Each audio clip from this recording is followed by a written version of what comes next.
Hey, this is Dirk Nowitzki, and you're listening to the Mavs Step Back podcast. I like this, TK. I like that. Yeah, it's the Mavericks, all about action. Don't do no acting, no Samuel Jackson. Dirk get the ball, you know that it's magic. Post move deadly, yeah, get tragic. Luka with the ball, yeah, get nasty. He'll drop 30, don't gotta ask him. Got Kristaps, coach at the Adam, I spaz like Dallas. I thought I'm rapping, God. If Luka shoot the ball, you know that it's cash. But my boy still looking to pass. Now you got my boy Kristaps, looking like Dalton and Matt in the gap. They just wanna ring, wanna fill the gap on your team head. I ain't talking hats, dang, go relax. Still at the champs, defense still coming with the best flow. The man's the best on the flow. I'm wild, but yeah, I'm the GOAT. This game get cold. How's it going, everybody? Welcome into another edition of the Step Back, a Mavs podcast. I'm your host, Dalton Trigg. I'm joined, as always, by my co-host and Sports Illustrated Dallas basketball colleague, Matt Galatson. As you know, a few weeks ago, we went over Sports Illustrated's NBA Top 100, and we talked about where they had Luka and where they had Kristaps Porzingis, and if we thought that was fair, and we went over a couple of other names too. Well, since then, ESPN has released their top 100 as well, and sure enough, Matt, they have the young Mavs duo pretty high on their list as well.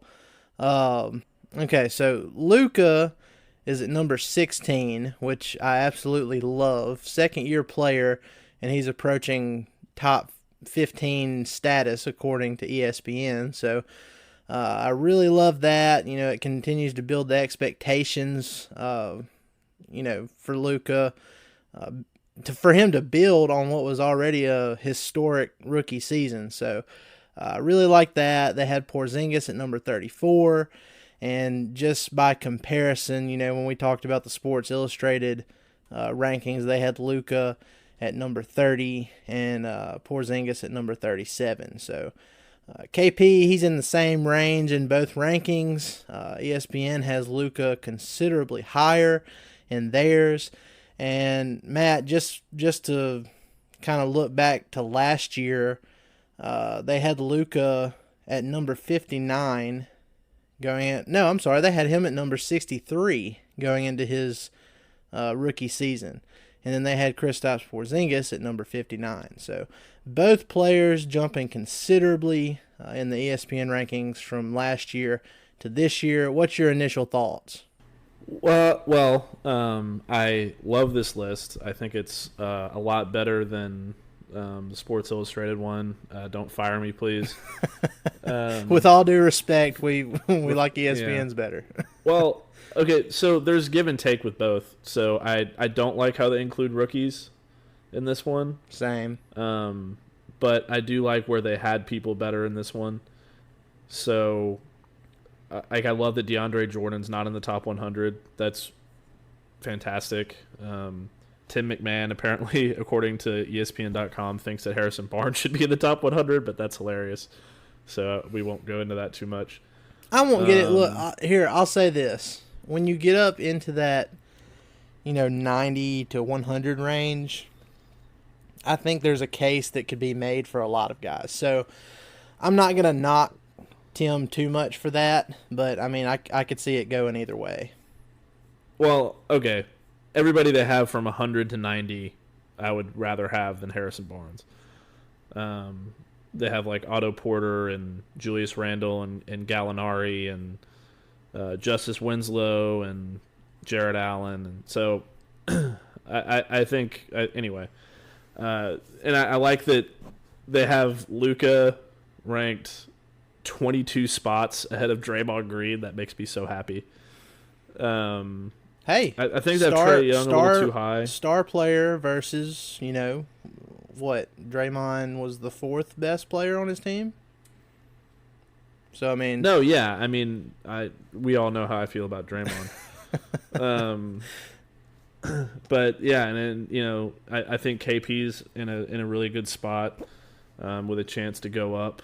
But, they have Trae Young a little too high, but whatever. He had a great end of the season, so he's riding some momentum. So, I think it's great. They still haven't released the top two as we're recording this, but it's Giannis and Kawhi. It's just a matter of which one they have first and which one they have second. Well, see, here's the thing. Here's my biggest issue with ESPN's rankings, and it's like you said, I don't like how they include rookies because you don't know. I mean, you're literally just taking a shot in the dark trying to rank a guy that hasn't played 1 minute in the NBA. And you see that, just by looking at where they had Luka going into his rookie year versus where he is right now. He jumped almost 50 spots in one season, which is crazy. And then also, like, I'm looking at where they have Zion, which is number 42. And you look at the players that are ranked behind Zion. Kevin Love at 43, Miles Turner at 44, Aaron Gordon, DeMar DeRozan, John Collins, and let's see, Bojan Bogdanovic. And then you have Klay Thompson at number 49, which is absolutely absurd to me. Yeah, we'll talk about that in a second, but I do have a big issue with that. So, I mean, that's my biggest thing. It's like you really don't have any idea how these rookies are going to perform in their first year. And I think to put Zion 7 spots ahead of a 3-time champion in Klay Thompson is pretty ridiculous. But anyway. No, yeah, I agree. My thing about Klay Thompson being on either of these lists where he is, because I mean he's about this low in Sports Illustrated's if I remember correctly. He's not where they have him in both lists is not representative of what he is as a player. I get that he's injured and he's not going to play most of the season, if at all. So either rank him where he's supposed to be ranked or don't have him on the list at all. Like, they don't have Kevin Durant on the list. But see, here because he's not going to play. But see, the thing with me is even like when so ESPN does their rankings and they put the previous rank and then they put the projected RPM wins and then they have like a little short summary, I guess kind of explaining why the players are where they're at. It doesn't say anything about Klay Thompson being injured in the little summary by Kirk Goldsberry. So I don't even know if that's being taken into consideration. It's really weird because, I mean, the previous rank for Klay Thompson last year was number 18, and then he drops 31 spots to number 41. So I really just... Yeah, and 18 was too low for him last year, too. Yeah, so I really don't get that one at all. Yeah, so... I mean, what this list is telling me basically is that Luka is going to be better this coming season than Klay Thompson was last year, which would be insane. That'd be amazing. Yes, that would be ridiculous. Like, do I hope it happens? Sure. We already know Luka's a much better distributor. He's a better rebounder, and I mean he can fill it up. But I mean, efficiency wise, if he can even get close to Klay, that would be amazing. Klay's one of the best shooters of all time, and he's probably the best perimeter defender in the NBA. At least one of the top 2 or 3. I'm going to give that to Kawhi or Giannis, but okay, but he's right up there. Yeah, you know what I mean. For a shooting There's a reason guard. He's always guarding the team's best player. Yeah. So, I mean, obviously he's not better than Kawhi, but you know where I'm getting at. Yeah, he's a one of the best defender. defenders in the NBA. Yeah. So, like, that's what I'm saying. Just like either leave him off the list or put him where he's supposed to be. Like it's just I don't know, that really bothers me. But otherwise, like, I really like this list for the most part. I mean, there's a couple things here and there, but Sports Illustrated's list was, I think, a little bit more, a little more out there. It was neater. It was neater though, because it didn't have the. Some of the rankings were a stretch, but I think leaving out the rookies is what, I don't know. I mean, each list has its ups and downs, but that's one thing that I liked about the SI list. Yeah. So under Luka, we'll read KP's summary here in a bit. But so what they say about Luka is the under these players they have one big question. for all the players in Luka's category, and he's right behind Ben Simmons. Which I think Ben Simmons is wildly overrated. But so their one big question about Luka is what kind of shape will Doncic be in at the start of the season? Amazing. He played himself into Rookie of the Year condition after coming in with the excess weight that comes with being the king of Madrid. How Doncic maintains his body is a big factor in whether he's an eventual MVP candidate. Did these people just not pay attention to the offseason news? Nobody pays attention to the Mavs at all unless it's just forced upon them. So, I mean, he's not using lighting or anything. You can't use lighting to look like you've lost 20 pounds of fat. Right. Like Luka looks like he's lost 20 pounds of fat. Well, it's not just the pictures though. We've seen video of him actually playing basketball in an open gym, and you can't fake it on a video. It's legit. Like, he's actually put in the work, and he looks great. He's probably in the best shape of his life. And, I really think that both him and Porzingis got together, early in the summer, just like, hey, let's go knock this thing out of the park. Like, let's start this season, in the best shape possible and just, shock people. And I really think that's what's going to happen. I'm sure Rick had a hand in that, saying, look, guys. Oh, yeah. But... So what they say about Porzingis is, so they have Chris Herring on projecting the Mavericks, and it's really short. It doesn't really say too much, but it says marking Dallas down for more than 40 wins in the stronger of the two conferences strikes me as a small reach, if only because of how long it might take Porzingis to regain a rhythm after sitting out a season to rehab following his ACL tear, which I think is fair. Yeah. We don't know how he's going to come out playing professional basketball, after sitting out what is basically almost 2 years. Right. And look, each of our predictions for this upcoming Mavs season, and pretty much every other prediction I've seen out there for the Mavs, it always has that asterisk on it. And that asterisk is if KP is healthy. So, I get that. I really do. Yeah, and that's what matters is, that's the biggest thing is his health. And but the thing, what I'm curious to see, and I don't know if it's going to happen or not, but I could see it happening. People have forgotten just how good Porzingis can be when he is healthy. He is a dominant player, and he can be elite on both ends of the floor. As a shot blocker and an offensive player. And I'm curious to see by year's end how much Porzingis can close the gap between him and Luka. Luka's at 16 in these ESPN rankings. Porzingis is at 34. Could Porzingis get into that top 20 and start breathing down Luka's neck a little bit? I could see it. Yeah, but like we've been saying, it's all dependent on his health, which it scares me to think too much ahead because he's a complete unknown at this point as far as what his health is going to be like. It's just too big of a scare.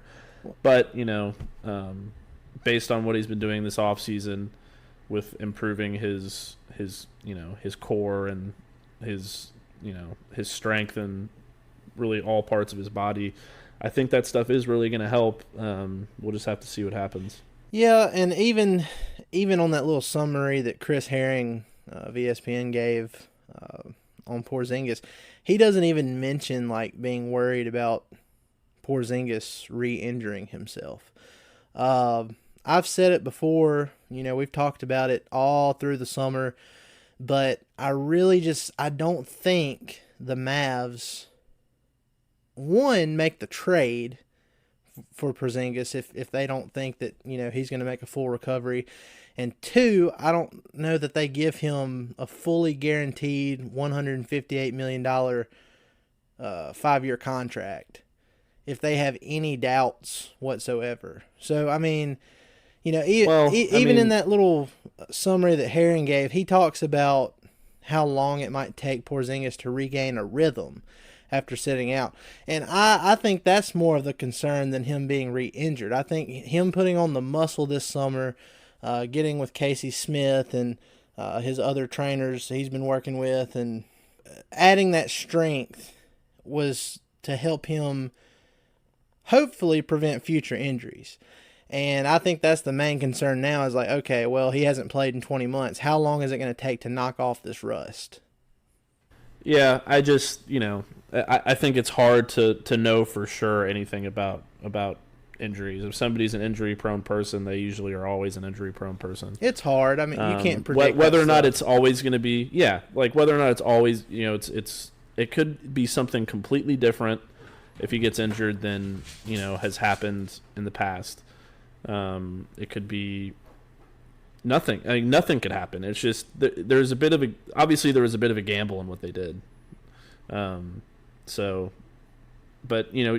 when you are where the Mavericks were, you're not going to get to where they want to be if you don't take risks and don't take gambles. So they're going all in on Porzingis, and we'll just have to see if it pays off. Yeah, and if it does pay off, oh my goodness, it's going to be like, dude, I'm already so excited for this season. It's hard for me to believe that we're so close to media day, and we're just like a few weeks away from the first preseason game. I mean, it's here. I mean, we've been waiting for so long. We're finally going to get to see it all come together, and I can't wait to see how long it takes for this team to gel. And, I mean, hopefully we have a playoff team we can cover this year. Yeah, media day is on Monday, which is crazy. So crazy.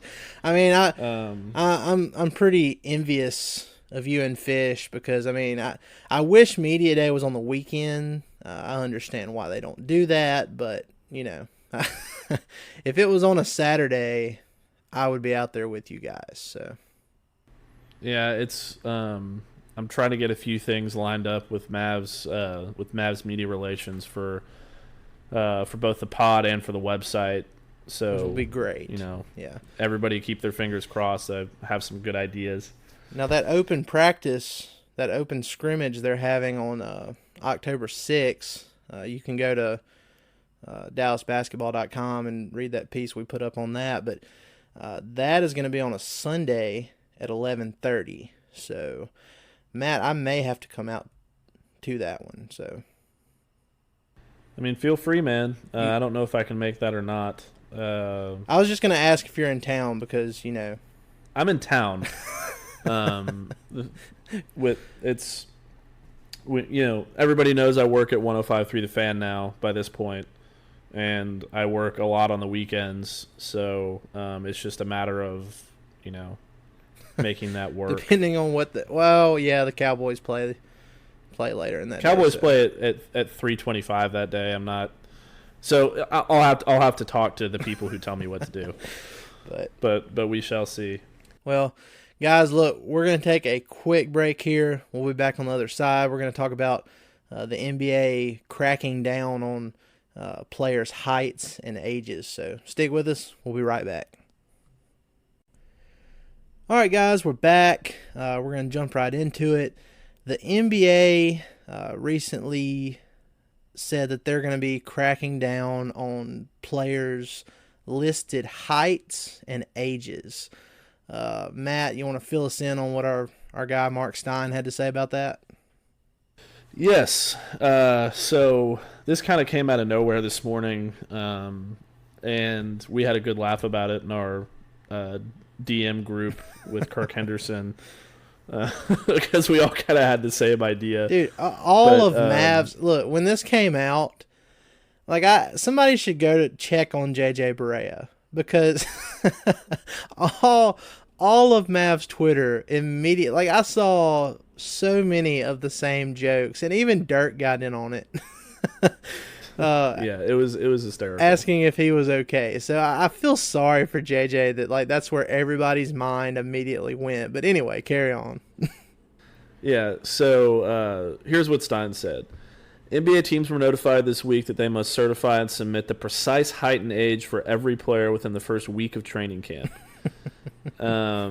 For for years, some players have been listed as taller and some shorter than they really are. Hello, JJ. Hello, Kevin Durant. And the league clearly wants to change that. Height will be measured with the player's shoes off. Player weight will not be sought because that number fluctuates so often. And among the motivations for this new policy, sources say to Steinemo, is the fact that Buddy Hield's age was found to be recorded incorrectly in 2018, and he was 26, not 25. Watch out, DeAndre Ayton. Yeah. So, then one guy commented underneath and said, "Thon Maker about to become the oldest player in the league." The thing with Buddy Hield, I actually read a little bit about that, and I think the way the Buddy Hield thing went is, so like his last birthday, people thought, and I mean it was just listed online. I guess somebody just took it and ran with it, but it was listed he was 24. So like when he turned 25. Everybody was wishing him a happy 25th birthday. And I think Buddy Hield was the one that was just like, nah, man, I'm 26. I'm 26. And I think that's where that all started. So, I mean, it's not like he lied about his age or anything. I don't know how that happened. Yeah, it's like Dominicans in baseball, I guess. It's like nobody really knows how old they are. So maybe DeAndre Ayton's actually 37 and we just don't know it. But I mean, like I can see why everybody jumped on JJ Barea immediately when this came out, because he's been listed as being 6 foot tall for like his entire career. It's 6 foot exactly. Is that what it says on Basketball Reference? Yeah, 6 foot exactly, 6 foot 0 inches. No way, I'm looking this up. That's what I'm looking at it right now. 6 feet. It's on Wikipedia and on Basketball Reference. So I mean, look, what are we saying over under here for JJ once this is actually certified? What, like 5'6"? Okay, so I've actually stood next to JJ, and I'm 5'10", and I'm taller than him. so maybe 5'8". I think he's somewhere between 5'8" and 5'9". Okay. And he's probably wearing shoes when you're doing that. So. Well, yeah, but I am too. So it's kind of a trade-off. But he's not taller than me. He's not 2 inches taller than me. That's for damn sure. I'm like right in between 6'3" and 6'4", and I've been in the locker room with JJ and the rest of those guys in New Orleans, and I've been out to Dallas a few times. But I mean, the difference in height between me and JJ, I mean, I've never really, thought about it. I honestly, everybody said that he's listed as 6 foot, and we've always kind of been like, there's no way. But I mean, what if they measure him and he actually turns out to be 6 foot? Is that even possible? No. No, I refuse to believe that's possible. Like maybe and I'm happy to be proved wrong. Maybe we're just like not as tall as we think we are. No, so I went to a doctor. I had a doctor's appointment, just like a physical checkup thing, nothing serious or anything. Good. I'm glad to hear that, Matt. And they measured my height exactly. And I was 5'10" and a half, with shoes off, standing straight up, no hat, everything. Well, and look, JJ, I mean, there's some other players that I'm interested in seeing exactly how tall they are, because, like, take Luka, for example. Throughout his pre-draft process and even, early on into his rookie year, you kept seeing anything between 6'6" to 6'8". And I think Dirk may have even said at one point he was a legit 6'9". I mean, I don't know, but so I mean, we'll get to see exactly how tall he is. I'm looking down the list here. Let's see. I have a hard time believing that Jalen Brunson's 6'3", but yeah, that's enough. Well, I actually believe that. I honestly think what this is going to do is everybody in the league is going to end up being shorter than they actually are. Well, the thing with Brunson, I've actually, when you see him stand next to JJ, you can tell he's definitely taller. So I don't think that's a stretch for him. I just think he's kind of, for a point guard, he's got kind of a boxy build. He's kind of like a Kyle Lowry kind of build. So, that kind of makes him look like he's not as tall. But, I could see that being legit. I don't know. I guess we'll see. I have a feeling that 2K is going to have a massive undertaking after all this is done. Okay, so just moving away from the height thing, let's just talk about age for a second. Do you see any age issues with the Mavs roster? Like maybe Boban is actually 50 years old. He moves around like he's 50. I don't know. Maybe. No, I don't think so. I don't know. You really just don't see that. Dakota Mathis is. He's a camp Coleman. invite. Well, yeah, but so they're not going to matter. Dakota Matthias is. It's Matthias. Is it Matthias? I think it's Matthias. Well, Dakota. I said Mathis, but I think it's Matthias. Dakota, if it's Matthias, I'm sorry for butchering that. But he actually listens to the pod. He follows our Instagram account, so it'd be nice if we got his name right. Does he really? Yeah. Oh, awesome. I love you. You're my new favorite Mav. But yeah, he got a camp invite, so he'll be there for training camp. You do matter. And you were going to be the next Yogi Ferrell. Hey, we can hope. Look, if we're just going to briefly talk about some of these camp invite guys, I'm actually really intrigued with Eric Coleman from Mississippi State. Because he's 6'10". We think he's 6'10". We'll find out for sure. But he's a big dude, but he's agile and he can shoot threes. I'm not going to put any stock into, or too much stock into these guys, but I think if we end up hearing some noise from Eric Coleman in training camp, I wouldn't be shocked. I think he has something to prove.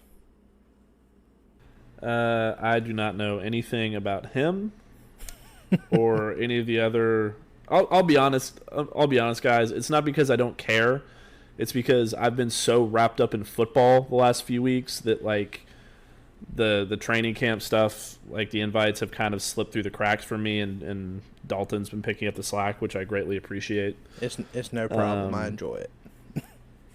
But I have not. I don't know much about Dakota or Eric Holman.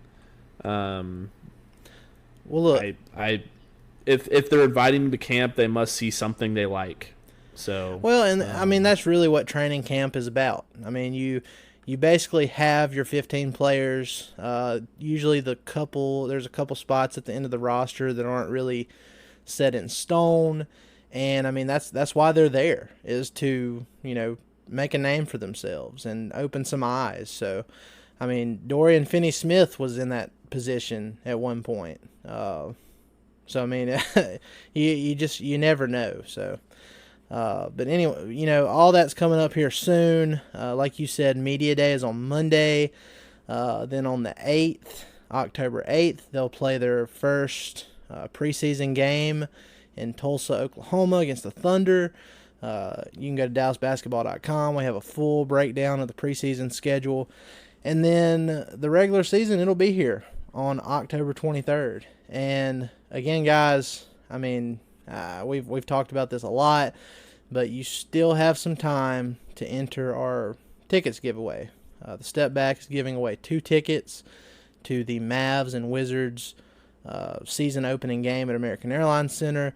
All you have to do is go to Apple Podcasts, subscribe, and leave us a review. And in that review, put your Twitter name or your Instagram name on there so we know how to identify you. But we will be announcing the winner of that ticket giveaway the day after the Mavs' first preseason game, so October 9th. So y'all get excited about that.